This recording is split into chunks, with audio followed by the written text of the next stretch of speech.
अस्सलामुअलैकुम। वालेकुम सलाम। आपका नाम? हमाद। हमाद भाई क्या करते हैं? मैं यार अपना बिजनेस है मेरा रियल एस्टेट का। जबरदस्त हो गया। बिजनेस कैसा चल रहा है? फिर उसके बाद टॉपिक पे जाते जी हैं। बिजनेस अल्हम्दुलिल्लाह अच्छा चल रहा है। बेहतर चल रहा है, लेकिन मैं डेली बेस पे ये प्रोग्राम करता हूँ, वीडियो रिकॉर्ड करता हूँ। 10 में से 9% लोग या 10 में से 9 लोग ये कहते हैं कि भाई बिजनेस तो चल ही नहीं रहा। कोई भी बिजनेस हो, आप कह रहे हैं बेहतरीन चल रहा है, क्या वजह है? आप कोई मतलब इंटरनेशनल कोई इन्वेस्टर आपके पास आ चुके हैं या क्या वजह है? असल में लोग हो गए ना शुक्र। अच्छा। अगर आप थोड़ा सा हम पास बैकग्राउंड देख लें ठीक है। हमारे पेरेंट्स का, ठीक है। तो वो दौर था लकड़ियों का, ठीक हो गया। गैस भी नहीं होती थी, अच्छा। रेडियो का दौर था। ठीक है। सुबह खाते थे, दोपहर खाते थे, कोई लग्जरी आइटम नहीं, कोई कार नहीं होती थी, रेंट पे घर होता था। ठीक है। अगर आज करंट सिचुएशन हर बंदा देख ले, हर बंदे के पास जाती घर है, बिल्कुल। गाड़ियां हैं, नहीं वैसे बाइक्स हैं। इस बात से मैं डिसएग्री करूंगा, हर बंदे के पास जाती कार मैं नहीं है। मेजोरिटी की बात कर रहा हूँ। आप राइट साइड पे सिर्फ कैमरा में घुमा के देखें, राइट पे घुमा के देखें, जी। ठीक है। रश बस लगा है। इधर कर लें। हाँ हाँ। ये कोई बेसिक नेसेसिटी नहीं है। हाँ ऐसे ही है। ये बर्गर शवारमा है। ऐसे ये ही वो लोग खाते हैं जिनके पास एक्सेस अमाउंट होती है। एक्स्ट्रा थोड़ा जैसे सा। हाँ। आप कह रहे हैं लोगों की रोटी नहीं पूरी हो रही, बिल्कुल ऐसा भी है कि लोगों की रोटी नहीं पूरी हो रही, ठीक है। गुर्बत है, लेकिन ऐसा नहीं है कि लोगों के पास पैसा भी नहीं है। ठीक बहुत है। लोगों के पास अच्छा पैसा है। टॉपिक। मसला मैं बता दूं, मसला ये है कि जो अमीर तबका है, हम्म। जो वेल सेटल्ड लोग हैं, वो प्रॉपर अगर ज़कात दें, ठीक है। लोगों में तकसीम हो, तो ये गुर्बत आपके मुल्क ठीक से नहीं जा है। सकती। मनी की जो उनसे वो मनी की सर्कुलेशन भी सर्कुलेशन होनी चाहिए। अच्छा टॉपिक बेसिकली ये था कि पाकिस्तान में इंटरनेशनल इन्वेस्टर क्यों नहीं आ रहे। इवन अगर क्रिकेट की बात करें, गेम एक ही हमारी ऑलमोस्ट बची थी क्रिकेट, या बची है, उसमें भी अभी चैंपियंस ट्रॉफी पाकिस्तान में होने जा रही है। कुछ टीमें कह रही हैं हम पाकिस्तान नहीं आएंगे। वजह क्या समझते हैं? मतलब वो सिक्योरिटी का इशू कोई कहते हैं, कोई कहते हैं यहाँ पे मतलब क्या वजह समझते हैं? नहीं, सिक्योरिटी इशू कोई नहीं माशाल्लाह, ठीक है। बहुत अच्छे सिक्योरिटी निज़ाम है पाकिस्तान के। जो मेन वजह जो इन्वेस्टर आपको नहीं आ रहा, उसकी वजह ये कि हम खुद 2 नंबर हो गए। अच्छा, हम गालियां देते हैं इमरान खान को, कभी नवाज शरीफ को, कभी जरदारी को, कभी किसी को, लेकिन असल ये है कि हम खुद 2 नंबर लोग हैं। आप यहाँ पे मैं आपको बताता हूँ। हाँ। आप अभी केले लेने चले जाएं, जी ठीक है। उन्होंने रेट लिखा होगा 150 रुपए। ठीक है। अगर आप खुद लेंगे तो आपको लेने नहीं देंगे, वो बोलेंगे भाई हमने देना है। क्योंकि उन्होंने बीच में कुछ हाँ, एक तो आप खराब। टमाटर ले लें जाके, ठीक है। घर जाके देख लें, आपको टमाटर या तो तोल पूरा नहीं होगा या टमाटर सड़े होंगे। ठीक है। आप किसी भी फील्ड में चले जाएं, आप प्रॉपर्टी की फील्ड में चले जाएं, जहाँ पे फाइलें ओवर सेलिंग, हर जगह ओवर सेलिंग है, 2 नंबर है। किसी भी प्रोडक्ट उठा के देख ले, आप किसी भी अच्छे रेस्टोरेंट में चले जाएं, मुर्गा मुर्गियां बेच रहे हैं। अच्छा ये बात बड़ी ग्राउंड लेवल पे इन्होंने बात की है। मैं का मतलब ये कि मोस्टली पाकिस्तानी ये कहते हैं जी ये इमरान खान का कसूर है, ये नवाज शरीफ का कसूर है, गवर्नमेंट नहीं अच्छी। पाकिस्तान अगर आज इस हालत में है तो उसकी वजह है कि गवर्नमेंट या हमारी मैनेजमेंट नहीं अच्छी। मैं कितना ईमानदार हूँ, मैं कितना सिंसेयर हूँ पाकिस्तान के साथ, ये कितने ईमानदार हैं, ये कितने सिंसेयर हैं अपने काम के साथ, पाकिस्तान के साथ। फिर इसके अलावा जो पाकिस्तानी बाहर जाते हैं वो कितने सिंसेयर हैं पाकिस्तान के साथ, वो वहाँ जाके क्या। आपको रिसेंटली एग्जांपल देता हूँ। तकरीबन 1 घंटा पहले मैं पासपोर्ट बनवाने गया था। ठीक है। वहाँ पे मैंने आईडी कार्ड का प्रिंट लिया, फोटो कॉपी करवाई, उन्होंने 10 रुपए की एक आईडी कार्ड कॉपी। ठीक हो गया। मैं अंदर ऑफिस के अंदर चला गया,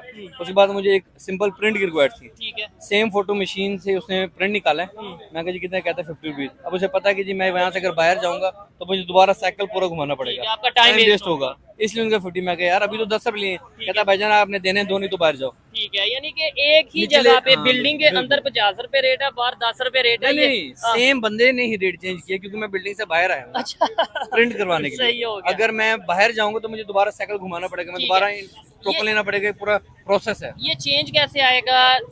हम आपस में, मैं आप पे नहीं ट्रस्ट कर रहा, आप मेरे पे नहीं ट्रस्ट कर रहे, हम आपस में एक दूसरे से परेशान है। तो इंटरनेशनल कम्युनिटी मतलब अगर आज कोई कंट्री, इंडिया ये कह देता है, अफगानिस्तान ये कह देता है, बांग्लादेश ये कह देता है कि हम पाकिस्तान में नहीं जाएंगे या क्रिकेट नहीं खेलेंगे इनके साथ क्योंकि ये इश्यूज हैं, हम आपस में नहीं ट्रस्ट कर रहे, वो कैसे हमारे पे सिंपल सोल्यूशन इसका यही है कि हर बंदा अपने आप को ठीक करे। बिल्कुल। ठीक है। एजुकेशन हो। Education another thing. ठीक है। पुराने लोगों में एजुकेशन नहीं थी लेकिन अदब था, तमीज थी, बात करने का सलीका था। अब आजकल आप देख लें जितनी ज्यादा एजुकेशन है उतनी ज्यादा तलाकें हो रही हैं। अच्छा ठीक जितनी है। एजुकेटेड बच्ची हैं उनको तलाकें ज्यादा हो रही हैं ठीक है। क्योंकि वो ज्यादा एजुकेट हो गई है ना। अच्छा। ज्यादा पढ़ी लिखी की जरूरत नहीं है हमें। ठीक है। लड़कियों को अदब होना चाहिए, लड़कों को अदब होना चाहिए, तमीज होनी चाहिए। ठीक है। मेरे ख्याल से तालीम से ज्यादा तरबियत इंपॉर्टेंट है। नो डाउट, लेकिन ये है कि एजुकेशन भी, अगर एजुकेशन बेहतर इल्म अगर आप होगी हासिल नहीं करेंगे ना, देखिए इल्म हासिल करना तो तरबियत भी नहीं कर पाएंगे। और औरत दोनों पर फर्ज है। इल्म हासिल करना बिल्कुल जरूरी है, लेकिन इल्म के साथ साथ आपकी तरबियत बहुत जरूरी है। ठीक है। आपने इल्म हासिल कर लिया लेकिन आपको बात करने का सलीका नहीं है, बात करने की तमीज नहीं है, बड़े से का अदब नहीं और छोटे से मोहब्बत नहीं है, तो आपके इल्म का कोई फायदा नहीं। दूसरे कंट्रीज जो आगे जा रहे हैं, चाहे वो आईटी में आगे जा रहे हैं, चाहे वो क्रिकेट की, मतलब किसी भी फील्ड में, मैं एग्जांपल क्योंकि अभी बात क्रिकेट की हो रही है तो क्रिकेट को लेके अगर वो आगे जा रहे हैं उसकी रीजन क्या उसकी है? रीजन आपको बता देता अगर इंडिया की बात मैं करें। एग्जैक्ट रीजन बता देता हूँ। मेरे फ्रेंड आयरलैंड में होते हैं ठीक है, जबरदस्त। और मैं यहाँ पाकिस्तान में हूँ। ठीक है। आप किसी भी रिटेल शॉप पे चले जाएं, कोई चीज परचेज कर लें और आपको कोई मसला निकलता है और आप वेरी नेक्स्ट डे जाते हैं ना कि जी इसे चेंज कर दें, या मेजोरिटी लोग बोलेंगे वापस हो ही नहीं सकते, मुमकिन ही नहीं है। ठीक है। और चेंज पॉसिबल है, शायद वो कर दें। ठीक है, ऐसे ही है। अब हम दूसरी तरफ चले जाते हैं, बाहर कंट्री, आयरलैंड की एग्जांपल दे देता ठीक है। हूँ। वहाँ मेरे कजन है, एक रिटेल शॉप पे गए, उन्होंने कुछ आइटम प्रोडक्ट बाय करके वो अपने घर चले गए। ठीक है। जब वो अपने घर चले गए तो उन्होंने बिल चेक किया, बिल उन्होंने 10 रुपए कम काट लिया था, ज्यादा नहीं, कम काटा है। कम काटा है, $10 कह लें, ठीक है। 10 यूरो होते हैं। ठीक है। उन्होंने वो सारा सामान उठाया, बिल लिया, वहां चले गए। उन्होंने कहा जी मेरा बने थे 390 यूरो एग्जाम्पल, और आपने काट लिए 380। ठीक है। अब ईमानदारी इसकी चेक करें कि 10 वापस यूरो गया 10 यूरो देने। हाँ जी। अब उन्होंने जब उन्हें पता चला जी हम 10 यूरो कम काटे हैं, ठीक है। उन्होंने माजरत की, ठीक है। उन्होंने बाकी 300 यूरो वापस भी किए, साथ उन्हें फूलों का बुके दिया। उन्होंने जी हम आपसे माजरत, ईमानदारी के लिए नहीं, उन्होंने हम आपसे माजरत चाहते हैं कि हमारी वजह से आपको मेंटली तौर पर परेशानी का सबब हो। ये देखिए ये फर्क है। अच्छा ये सब एक और मजीद बात, आप वहाँ पे जितने भी शॉप्स है ना, आप कुछ चीज बाय करते हो, ये सुन्नत, अगर आप तजारत को पढ़े ना सुन्नत के मुताबिक, तो उसमें ये हुक्म है, अगर कोई बंदा आपको कुछ चीज बाय करके लेके जाता है तो वापस ले आते किसी वजह से कि वो कहता है जी मुझे इसकी जरूरत नहीं है, मुझे नहीं चाहिए, तो आप उसे वापस सेम कीमत पर रख ले। हमारे मुल्क में ये नहीं होता, बाहर के लोग ने सुन्नत पर, वो मुसलमान नहीं है लेकिन तमाम हजूर की सारी सुन्नत अपना ली है। लेकिन हम तो यहाँ पे ये कहते हैं कि हमें अगर पाकिस्तान को बर्बाद कर रहा है वो तो कारी यहूदी रहे हैं, काफर रहे हैं, हिंदू रहे हैं, मतलब नहीं तो हम मुनाफिक लोग हैं भाई, हम असल में बेसिकली मुनाफिक लोग हैं, हम झूठ बोलते हैं। ठीक है, जिसकी वजह से लोग हमारे पे ट्रस्ट नहीं करते। बिल्कुल। देखिए मैं मुनाफिकत की और सिंपल एग्जांपल दे दूं आपको। क्या? एक आपकी बेटी, एक आपकी बहू है, आप चाहते हो कि जो आपकी बेटी है और आपका जो जवाई है, ठीक है, वो उसकी सारी बातें माने, ठीक है, वो उसके साथ अच्छा रहे। इसी तरह लेकिन आप अपनी बहू के लिए जाते हैं, नहीं जी बहू दब करे, हमारा बेटा बहू की सारी बातें ना माने। ठीक हो गया। मतलब हम जब अपने नीचे वाले तबके के साथ या नीचे वाले लोगों के साथ इक्वालिटी नहीं रखेंगे तो डेफिनेटली यही चीजें ऐसे ही कौमें बनती हैं और फिर कौमों के बाद वही इमेज पूरी दुनिया में जाता है।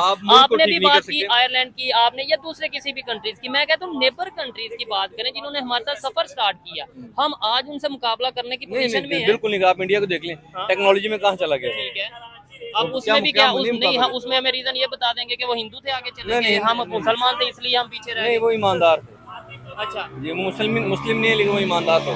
ठीक है, हम ईमानदार नहीं रहे। मैं ये समझता हूँ कि इन्होंने जैसे बातें की हैं, बड़े शॉर्ट से आंसर दिए हैं। क्रिकेट से टॉपिक स्टार्ट हुआ लेकिन दूसरी साइड पे चला गया, इन्वेस्टमेंट इंटरनेशनल, यहाँ पे अगर कम्युनिटी की बात करें वो यहाँ पे क्यों नहीं आती, इधर से स्टार्ट हुआ लेकिन बड़ी दूसरी साइड पे बात गई, लेकिन बड़ी अच्छी और बड़ी पोलाइट वे में इन्होंने बातें की हैं। मुझे लगता है कि पाकिस्तान के लोगों में जब तक शऊर नहीं आएगा, अवेयरनेस नहीं आएगी और सबसे मेन चीज एजुकेशन नहीं आएगी। आपने बोला जी तरबियत, मैं कहता हूँ एजुकेशन होगी तो मुझे पता चलेगा ना कि तरबियत मैं आपको बता देता हूँ, घर घर में लड़ाइयाँ हो रही हैं, सास बहू की बन रही है आज तक, ऐसे ही है। या बेटी अपने बाप की इज्जत कर रही है, बेटी माँ की इज्जत कर रही है। ठीक है। मैं अब लोगों को जानता हूँ, जवान बेटे हैं, अपने वालिदैन को जलील किया हुए लोगों ने, अपने बाप को गाली देते हैं। तालीम एमए स्टूडेंट, ये तो फैमिलीज के इंटरनल मैटर है ना। आप देखिए, आप आपको बिल्कुल बेसिक लेवल पर समझा रहा हूँ, शायद आप समझ जाएं। मैं समझ रहा हूँ। आप कह रहे हैं तालीम तालीम तालीम, मैं तो इसके खिलाफ बिल्कुल भी नहीं हूँ कि तालीम हासिल नहीं करनी चाहिए। मैं आपको सिर्फ ये कह रहा हूँ, एक बच्चे ने एमए किया है, एक बच्चा डॉक्टर बना लेकिन अपनी वालिदा की इज्जत नहीं करा, तो तालीम का क्या यहाँ पे कोई फायदा नहीं है। आपको यूनिवर्सिटी, स्कूल, कॉलेज में ये सुन्नत के मुताबिक जिंदगी गुजारना बता ही नहीं जाता, आपको वालिदैन का वो अदब बता ही नहीं जाता। मैं कहता हूँ हम हर चीज में इस्लाम को ले आते हैं, मतलब अपनी गुफ्तगू में। नहीं जरूरी नहीं, मेरी बात सुने, गुफ्तगू में हम इस्लाम को ले आते हैं, प्रैक्टिकली मुझे चले बता दें हम कहाँ पे लेके आ रहे हैं। ये मुनाफिकत नहीं, मतलब अगर पाकिस्तान का मतलब क्या है, ला इलाहा इल्लल्लाह, मुझे बताएं कौन सा ऐसा सिस्टम है जो ला इलाहा इल्लल्लाह या इस्लामिक कानून के मुताबिक, मुझे कोई 2-3 गिनवा दें, चले मुझे पता हो, लेकिन गुफ्तगू करेंगे तो हम कहेंगे जी हमें जो उनसे सबसे ज्यादा मोहब्बत है, हम मुसलमान हैं, दुनिया के दूसरे कंट्री ना। ये आपसे मैंने कहा मुनाफिक लोग हैं ना, अंदर से कुछ तो इसमें टीचर्स का कसूर है, गवर्नमेंट का कसूर है, मौलाना हजरात का कसूर है जो हमें बाकायदा तौर पे गाइड नहीं करते, कसूर किसका है? इसमें कसूर जी कुछ पेरेंट्स का भी है, कुछ टीचर्स का भी है। और उसके बाद जब हमें बालिग हो जाते हैं उसके बाद हमें शऊर आ जाता है, तो उसके बाद हमारा अपना भी ये चीज है। बड़ा अच्छा लगा बात करके। इस हवाले से अगर मेरी पर्सनल ओपिनियन की बात की जाए तो मैं यही कहूँगा कि देखें, पाकिस्तान में अगर इंटरनेशनल क्रिकेटर्स नहीं आ रहे, पाकिस्तान में अगर इंटरनेशनल इन्वेस्टमेंट नहीं आ रही, या पाकिस्तान का इमेज पूरी दुनिया में अगर बेहतर नहीं हो रहा, तो उसमें कोई दूसरे की साजिश नहीं है, और साजिश है भी। मैं एक एग्जाम्पल के तौर पे कह रहा हूँ, मान लिया इंडिया साजिश कर रहा है, मान लिया अमेरिका पाकिस्तान के अगेंस्ट साजिश कर रहा है, तो भाई हम भी साजिश कर लें, हम भी अपना इमेज, अगर देखे ना, वो आईटी में आगे चले गए साजिश करके, तो हम भी साजिश करके आईटी में आगे चल जाए। वो क्रिकेट में बेहतरीन परफॉर्म कर रहे हैं, तो हम भी साजिश करके क्रिकेट में बेहतरीन परफॉर्म कर लें। ये कोई लॉजिक है? वो साजिश हो गई, यानी ये बड़ा एक आम नहीं, लफ्ज कोई है। साजिश नहीं है, झूठ बोलते हैं हम अपने आप से। यानी नहीं, हमें आपको नहीं ये बताया जाता कि इंडिया पाकिस्तान मैं आज बता अगर रहा इस हूँ ना, पोजीशन में ये- है, उसकी इंडिया वजह है। ये झूठ है, तो क्या हम नहीं करते इंडिया के साथ ऐसा? अगर इंडिया हमारे साथ कुछ साजिश करे तो आपको क्या लगता है पाकिस्तान नहीं करता? ठीक है, दोनों तरफा होती है, दोनों लेकिन ये चीज- सिंपल बकवास है। और ये चूरन ज्यादा देर अब बिकेगा नहीं मेरे ख्याल से। मेरे ख्याल से पब्लिक में अवेयरनेस आ रही है। अवेयरनेस आ रही है, बिल्कुल आ रही है। ठीक हो गया जी। आपको इनकी बातें कैसी लगी आपने कमेंट बॉक्स में जरूर बताना है। मिलते हैं नेक्स्ट वीडियो में, तब तक के लिए पीस आउट, अल्लाह हाफिज।